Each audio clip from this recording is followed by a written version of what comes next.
Una nueva balacera dejó 9 muertos en Guayaquil. La policía no descarta que se trate de una guerra entre miembros de una misma banda criminal. Vamos a ver. Fue cerca de las 7 de la noche de este sábado, cuando se desató la balacera durante un partido de vóley en la cooperativa Mariuxi Febres Cordero, en el Guasmo, sur de Guayaquil. Según testigos, la masacre fue ejecutada por 4 criminales que llegaron a bordo de un auto y una moto y abrieron fuego en la calle. 2 personas fallecieron en el sitio, mientras otras 17 fueron trasladadas a diferentes casas de salud. Horas después, se confirmó la muerte de 7 más. En total, hubo 9 muertos y 10 heridos, cuyo pronóstico es reservado. Y los sicarios usaron pistolas y fusiles para perpetrar el ataque. No resta la posibilidad de que existan pugnas dentro de las GDO. Inclusive se podría tomar en consideración que sean pugnas al interior de una misma GDO. La mañana de este domingo, el sector amaneció resguardado por al menos 50 policías, mientras los moradores aprovecharon para salir de sus casas y limpiar los restos que quedaron de la masacre. Bueno, las personas que nos están viendo, los televidentes, dicen, bueno, ¿y eso qué tiene que ver con la situación? ¿Qué tiene que ver lo que pasa en Ecuador con los relojes de Dina? Hay que recordar que en Ecuador toda esta situación tiene un punto de origen, no solamente con la llegada de estas bandas criminales, sino con la inestabilidad política que existía ya en el país. Recordemos durante el gobierno del anterior presidente Lenín Moreno que empiezan a gestarse todas estas denuncias de corrupción, diferentes actos. Termina elegido Guillermo Lasso, que tiene que renunciar por esta pugna con el Congreso. El actual presidente Daniel Noboa ha heredado toda esta situación, con un Congreso adverso que, dicho sea de paso, los congresistas por los que renuncia Lasso dicen, bueno, ya nos vamos todos, se volvieron a presentar y casi todos volvieron a ser elegidos. Y ahora al presidente Noboa le toca lidiar no solamente contra la delincuencia, sino también contra un Congreso que no le permite seguir avanzando. Y es un presidente que está de tránsito, porque él le queda el siguiente año y tiene que convocar a elecciones. Entonces, ¿cuál es el clima que hay en este momento en Ecuador? Un país donde la delincuencia parece haber tomado control de absolutamente todo. Recordemos que hace 10 días asesinaron a una alcaldesa de Manabí. Días atrás habían asesinado a otro alcalde de la misma región, de Manabí, el alcalde de Manta.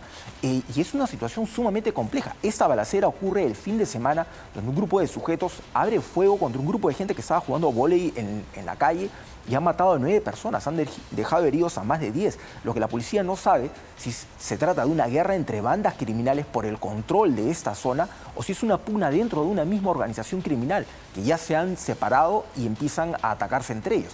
Esto ya ha ocurrido con otras bandas criminales en Ecuador, que dicho sea de paso, en este momento son consideradas organizaciones terroristas, que no solamente se están matando en las calles, sino también se matan en las prisiones. La semana pasada hubo un nuevo motín en una prisión en Ecuador, a pesar que se suponía que estaban controladas por la policía y el ejército. Bueno, lo hemos visto. Al final del día, la inestabilidad política sí es un caldo de cultivo para la criminalidad que está organizada, criminalidad que no tiene problemas de quién manda o quién no. En todo caso, son las mismas bandas las que se pelean por controles de zonas, puertos. El problema es, incluso en medio de este escenario, y lo traemos a nuestro país, ¿qué hacer? Vemos que aumentan las extorsiones. Ojo que esto pasa aquí, ¿eh? Claro, ya vemos las pasando en el Perú. En Trujillo reportábamos cómo han estallado una dinamita afuera de un colegio. 14 colegios extorsionados en este momento en Trujillo, que vive en estado de emergencia. Así es, y no hay ningún control aparente. Casi todos los días, es muy raro que en un día no encuentren, la policía no dé recuento de un muerto a manos de sicarios. Si no, se trata de delitos menores. Vamos, un sicario no te mata porque le debes una cerveza. No. O sea, hay algo detrás, o sea, hay algo más. No se está dando a conocer, o está pasando y la policía no es enterada, o si es enterada y no lo quiere dar a conocer, no lo sé.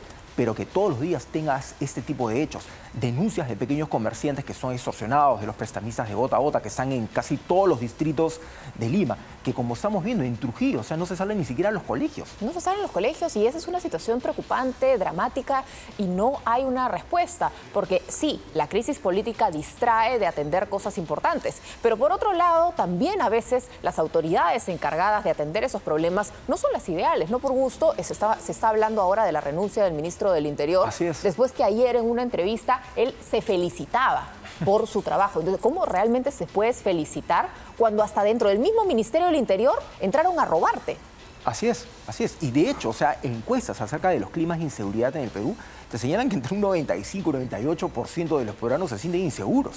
¿Y en esa línea? Es una línea sumamente alta y lo vemos todos los días en las noticias. O sea, ni siquiera tienes que preguntarle a comerciantes de diferentes distritos, San Juan de Lurigancho, San Martín de Porras, Comas, etcétera, que son extorsionados, han sido asaltados, estudiantes que tienen que salir más temprano de las universidades, que han sido víctimas de robo frecuente, escolares que los han asaltado saliendo del colegio. ¿Y cómo eso impacta también de cara al mundo, ¿no? Cuando te preguntan, sí, Rolando, ¿no? Cuando habla con todos sus amigos del mundo, de periodistas internacionales, la inestabilidad política es una cosa, pero por otro lado es la inseguridad, porque las noticias que llegan también es de que vivimos pues así en el viejo oeste de bala en bala. Y es una situación, obviamente, aquí nosotros estamos dando cuenta de lo que está pasando en Ecuador, por ejemplo, y nos llama la atención, y en otros países dan cuenta también de lo que pasa aquí en nuestro país. Ojo, estamos hablando, para circunscribirlo, por ejemplo, casos como los del Tren de Aragua, que se ha expandido y están en Ecuador, están en Colombia, están en Chile, están en Argentina. Hemos hablado de su presencia en Estados Unidos, que han sido detenidos, el hermano del Niño Guerrero, que fue detenido hace unas semanas en España. Entonces, ves cómo estas organizaciones crecen, funcionan, se expanden de esta manera, pero no vemos que pase lo mismo con las autoridades de nuestro país. Ese es el problema al final del día. Bueno, muchísimas gracias por toda la información que nos has traído hoy. Mañana nos vemos con más. Mañana con más información. Gracias.